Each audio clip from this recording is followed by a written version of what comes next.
it's I'm going to do a wee review of this. That was just a wee intro tune, and it's a review of the Taylor 710. I'm sure all of you, every man and his dog has heard of Taylor Acoustics. There is Taylor Acoustics and there's Taylor Acoustics, and you know, my favourite two personally are the Series 5 Taylors and the Series 7, the 700s and 500s. The 500s mahogany gives a nice, lovely, sort of light, ringy tone to it, and very precise. And the 7, lovely Indian rosewood, which I like, as and of course a spruce top. I really love the sound of the two together. The 710, this is a Dreadnought, and it's a really lovely guitar. It gets some lovely, nice lows, and it gives you some really nice crisp highs as well, and the typical Indian rosewood type sound. It's just a beautiful guitar, and I'm reviewing this along with others that I've done in the past, and there's going to be quite a number of them up for sale. Not because I want to sell them, but it's just to do with that. It's the stave off a bankruptcy, so unfortunately these ones, which I'm very sad about putting up, but it's just one of these things I've got to do. But really, I don't really need to explain too much about a 710, because I think most people really know their Taylors if they're acoustic players. Some might not like Taylors for some reason, I don't know why, because they're really good guitars. I like all different types of acoustics, but I think the Taylor, I've always went back to Taylor all the time, especially for recording, and live gigs as well, of course. But in recording, they really record very nice, and they also play nice live. Many artists swear by them. And they're well loved from the baby Taylor right up to the Series 1, 2, well, the Series 100, 200, 300 series. They're all liked as well, but they're mostly beginner guitars really. When you start hitting the top end brackets like these, like the 700, 800, 900 series, and the 5 and the 6 to be fair, 100, they're all, some of them are over $2,000. This one, well, the 710s usually start off about 2,499 or something like that, and surprisingly only sell for about 1,600 and sometimes less depending. This particular one is a 1995, so it's opened up very well, sounds great, plays well. Now the Dreadnoughts did not, and I repeat, did not have any pickups in them unless you pre-ordered it from the factory, which you could get one installed. Now this one's a mystery because it's had about 2 or 3 owners, but they've all kept it in pristine condition, and I mean pristine condition. For a 1995, you would think this one came out of the showroom, and I can assure you there's nothing really to talk about, any marks or anything on it, because it's been very rarely played. When I got it just about 2 years ago, when I got it, it's it has been out of its case, but I'm very careful with guitars, acoustics as well, when they're in my possession, especially if they're in pristine condition. I always try to keep them in good order, and I have done that. I've polished it up quite a number of times, and you know, you always, if you play it, you'll always get a bit of scratch plate wear, and you'll always get a bit of wear on the top, and if you polish it out after use, or even give it a nice rub with some sort of nice Doctor or whatever it is, that stuff, I can't remember what it is, you know, it keeps it from getting any abrasion on it. And this is how I think maybe most of them have done it before me. I'm sure they never just sat in the case all the time, but there's no marks, nothing on it, and it has been since its inception. And it's a beautiful guitar, really nice. I just love the tone of it, and I'm very sorry to be parting it. I don't really want to part with it, nor my 12 string Taylor neither, because I love that guitar as well, and I've done some recording with it, home recording mostly. Um, I'm hoping not to be able to touch any of my home recording stuff, which is not anything great. It's just a couple of nice units and a 16 track Yamaha. So I want to be able to retain at least a few guitars, but I've got to sell 6 of one of my best. Now the 6 of them that I'm getting up for sale is 2 Taylors, a 12 string, which is the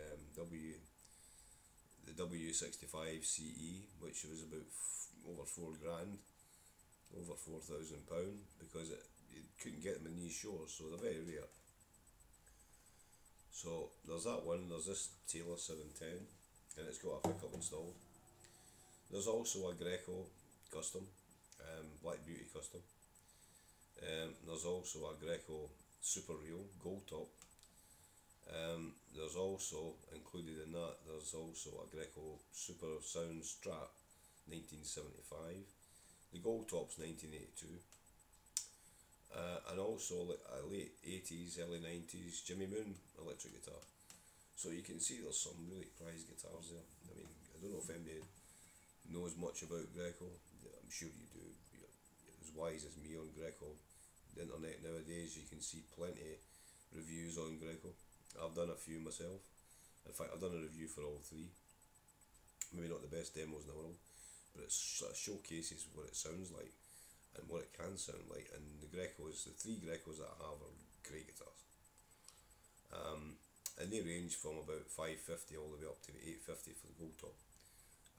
The Strat's maybe about $500, $550. So is the Black Beauty. It's a 1991. Jimmy Moon guitars. Now, bone of contention with these ones is the fact that I'm not saying nobody knows about Jimmy Moon. They'll know more about acoustics, but it has done quite a number of electric guitars. Now, I found out maybe last year that now if you get Jimmy Moon to commission a guitar nowadays, it'll cost you anywhere between £4,500 and £6,000 to get them to make you one. So it can give you an idea, but I've roughly valued it roughly between £1,200 and £1,400. It's maybe worth more, but it has got some paintwork. Some of the paintwork's flaking off, but that's apparently what happens if you put a light coating on, and it's probably a lot of people guilty of that. It doesn't make the guitar any worse sounding. There's nothing to do with that. They make a translucent sort of paint so that it lets the body breathe a bit better, and these flake off pretty readily. It's quite common actually. Some people go and get them resprayed and into a better, like a nitro, or they get it back just redone the same what has been done. It's a lovely flame maple and a mahogany back. Really nice, beautiful guitar. I mean, really good. I mean, it's up there with the PRS's. For the sound wise, and I think I've got a review of that one up as well. But anyway, this was for the 710. I'm rattling on here about other guitars, but it's going to be part of a package anyway. And I actually forgot to put a review of this one up. I mean, it's a lovely good instrument.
That was a 710 Taylor.